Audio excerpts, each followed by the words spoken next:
Olivier Cadic. Allez, avançons. Merci. Monsieur le ministre, votre propos introductif l'a souligné. Une part considérable des équilibres du monde se joue dans l'Indo-Pacifique. Votre expérience dans vos précédentes fonctions de ministre des Outre-mer vous permet de disposer déjà d'une fine connaissance des défis auxquels la France et l'Union européenne sont confrontés dans l'axe Indo-Pacifique. En octobre dernier, j'ai fait partie de la délégation sénatoriale en déplacement à Taïwan, conduite par notre collègue Alain Richard.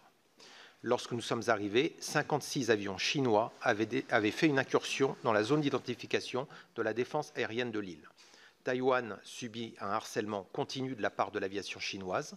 Les incursions d'avions militaires chinois autour de Taïwan ont progressé de 55% depuis le début de l'année. Le 4 juillet, des navires de guerre chinois et russes ont fait une incursion près des côtes du Japon. L'amiral Pierre Vendier a récemment évoqué des actes d'intimidation devenus réguliers en mer de Chine. Le contre-amiral Jean Mathuret, commandant de la zone Asie-Pacifique, a déclaré « Nous avons des frégates de surveillance qui sont légèrement armées. Quand on voit la militarisation du Pacifique, il faut revenir à des bateaux mieux armés, comme il y a 30 ans, où nous avions des bateaux avec des sonars, des torpilles, des canons, des missiles.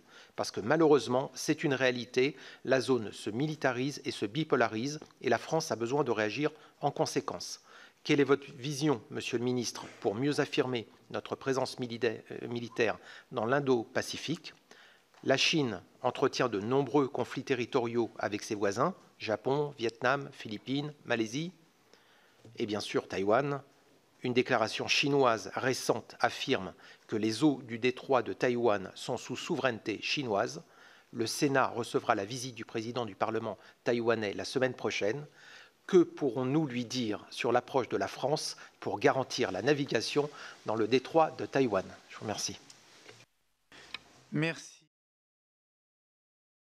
Monsieur le sénateur Cadic, alors l'Indo-Pacifique, Taïwan déjà, on le redit au-delà des éléments de langage diplomatique, le dialogue doit se poursuivre entre Taïwan et la Chine. Pas de doute là-dessus, et la diplomatie française s'y emploie, c'est la partie de Mme Colonna, je pense qu'elle a dû vous en parler hier. Nous, pour la partie militaire, il est clair que nous devons de garantir le droit international maritime sur la liberté de circulation et de navigation. Bon.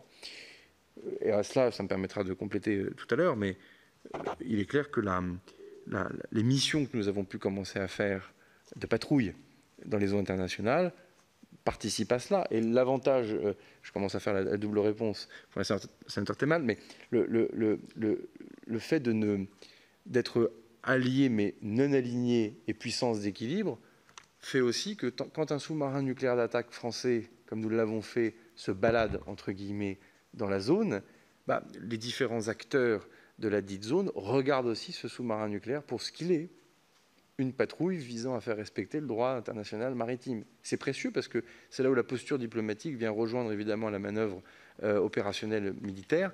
Et ça, mais je reviendrai sur l'agenda de l'Indo-Pacifique, il faut qu'on continue. Et donc ça veut dire aussi, commencer à faire la jonction avec la question du sénateur Folliot, ça veut donc dire que soit en projection depuis l'Hexagone, soit en résidence depuis nos territoires de souveraineté, parce que c'est la France et que ce sont des territoires d'outre-mer français, et qu'en cela d'ailleurs l'agenda calédonien a permis de répondre à un certain nombre de questions, il faudra évidemment continuer d'avoir cette réflexion-là avec des moyens très clairs, mais je vous compléterai dans un instant.